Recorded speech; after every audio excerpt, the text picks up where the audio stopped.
Today, we present a powerful speech by Ursula von der Leyen, President of the European Commission, announcing the historic ReArm Europe initiative. With an unprecedented €800 billion investment, Europe is stepping up decisively to confront growing global security threats, support Ukraine, and boost its strategic autonomy. Watch and discover Europe's ambitious plan to reshape the continent's future. We're living in the most momentous and dangerous of times. I do not need to describe the grave nature of the threats that we face or the devastating consequences that we will have to endure if those threats would come to pass, because the question is no longer whether Europe's security is threatened in a very real way or whether Europe should shoulder more of its responsibility for its own security. In truth, we have long known the answers to those questions.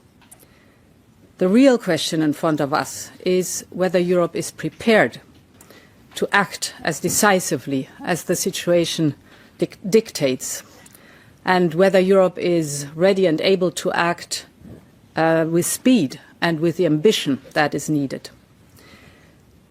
In the various meetings in the last few weeks, most recently 2 days ago in London, the answer from European capitals has been as resounding as it is clear. We are in an era of rearmament, and Europe is ready to massively boost its defence spending, both to respond to the short-term urgency to act and to support Ukraine, but also to address the long-term need to take on more responsibility for our own European security. And this is why today I have written a letter to the leaders ahead of Thursday's European Council. This is why we are here together today.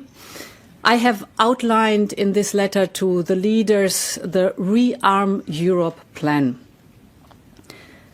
This set of proposals focuses on how to use all the financial levers at our disposal in order to help member states to quickly and significantly increase expenditures in defence capabilities, urgently now, but also over a longer period of time over this decade. Now, there are 5 points to this plan. The first part of this ReArm Europe plan is to unleash the use of public funding in defence on the national level. Member states are ready to invest more in their own security if they have the fiscal space, so we must enable them to do so. And this is why we will propose to activate the national escape clause of the Stability and Growth Pact. This will allow member states to significantly increase their defence expenditures without triggering the excessive deficit procedure.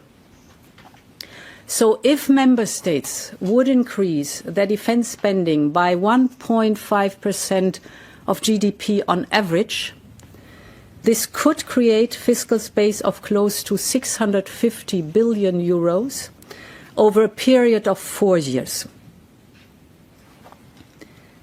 The second proposal will be a new instrument. It will provide €150 billion of loans to member states for defence investment. This is about basically spending better and spending together. And we're talking about pan-European capabilities domains like, for example, air and missile defence, the artillery systems, missiles and ammunition, drones and anti-drone systems, but also to address other needs from cyber to military mobility, for example. This will help member states to pool demand and to buy together.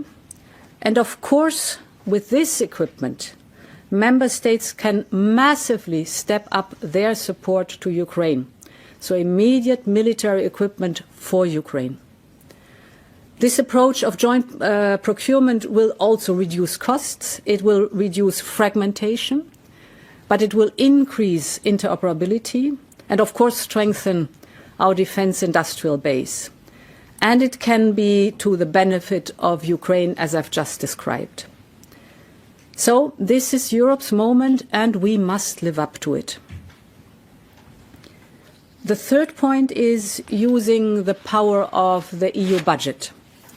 And there's a lot we can do in this domain in the short term to direct more funds towards defense-related investments. And this is why I can announce that we will propose additional possibilities and incentives for member states, that they will decide if they want to use cohesion policy programs to increase defense spending. Now, the last two areas of action aim at mobilizing private capital by accelerating the Savings and Investment Union and, of course, through the European Investment Bank. So to conclude, Europe is ready to assume its responsibilities. Rearm Europe could mobilize close to 800 billion euros of defense expenditures for a safe and resilient Europe. We will, of course, continue working closely with our partners in NATO. This is a moment for Europe, and we are ready to step up. Thank you very much.